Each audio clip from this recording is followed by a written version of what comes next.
Hi, a blessed day sa inyong lahat. Tayo po ngayon nasa araw ng Miyerkules o ng Linggo sa panahon ng Adbyento. Kumusta po kayo sa araw na ito, ngayong December 4, 2024?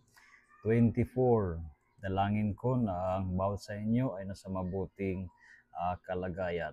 So mga kapatid, samahan ninyo muli si Father Ron upang ating pakinggan ang Ebanghelyo.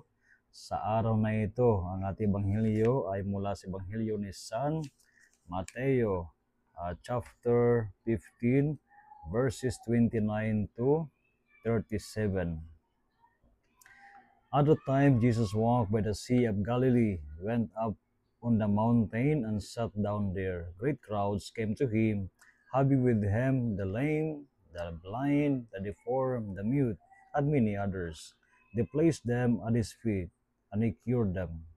The crowds were amazed when they saw the mute speaking, the deformed made whole, the lame walking, and the blind able to see. And they glorified the God of Israel. Jesus summoned the disciples and said, My heart is moved with pity for the crowd, for they have been with me now for 3 days, and have nothing to eat. I do not want to send them away hungry, for fear they may collapse on the way. The disciples said to him, Where could we ever get enough bread in this deserted place to satisfy such crowd? Jesus said to them, How many loaves do you have? 7, they replied, and a few fish. He ordered the crowds to sit down on the ground. Then he took the 7 loaves and the fish, gave thanks, broke the loaves, and gave them to the disciples, who in turn gave them to the crowds. They all ate and were satisfied. They picked up the fragments left over, 7 baskets full. There are two. Mayroong dalawang ginawa si Kristo sa ating Ebanghelyo, mga kapatid. Una ay ang kanyang pagpapagaling sa mga may karamdaman. Ano bang karamdaman na pinagaling ni Jesus? Binanggit sa ating Ebanghelyo. Ito yung mga lame, the blind, the deformed, the mute, and many others. Lahat sila ay pinagaling ng ating Panginoon. Mga kapatid, ano ang inyong karamdaman sa araw na ito? Nothing is impossible pag ating ilapit sa Panginoon. Kung hindi man tayo gumaling physically, marahil spiritually tayo ay pinagaling ng ating Panginoon. Kaya ating pagtitiwala ang ating sarili sa habag sa pagmamahal ng ating Panginoon. At natural ang hindi lamang yung physical na karamdaman ang maaari natin bigyang panahon o pansin.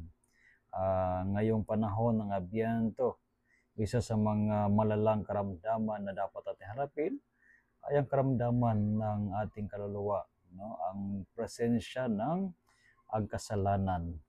Ito ay maaring ilapit natin sa Panginoon at hingin natin sa Panginoon to restore us back, na tayo ay muling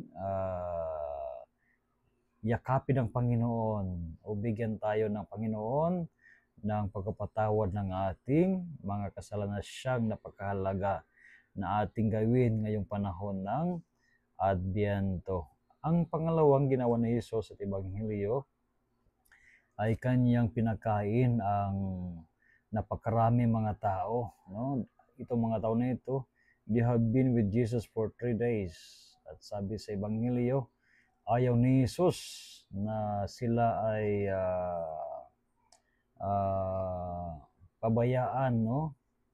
Sa kailang pag-uwi, sapagkat they were so hungry. Jesus ayaw ni Jesus na something bad will happen to them.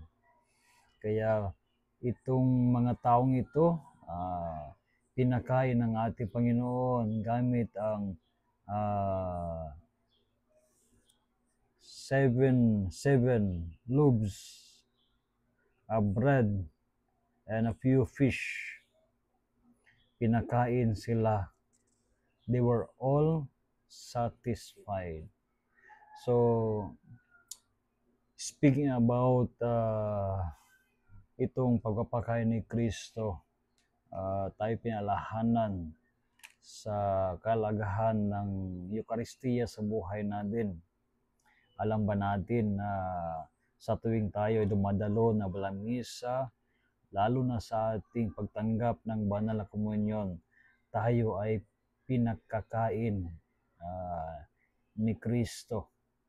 If Jesus fed us, it is for us in order to have strength not only physically, but above all, spiritually. So again, a blessed day sa inyong lahat at naway ingatan kayo ng Panginoon sa araw na ito kasama ng inyong mga mahal sa buhay.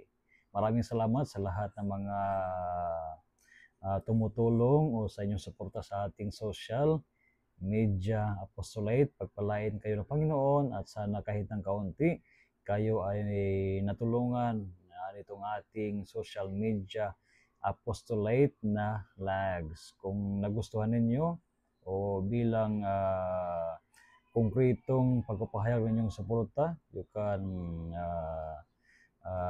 like or you can give comments or share this reflection or itong sharing natin sa araw na ito.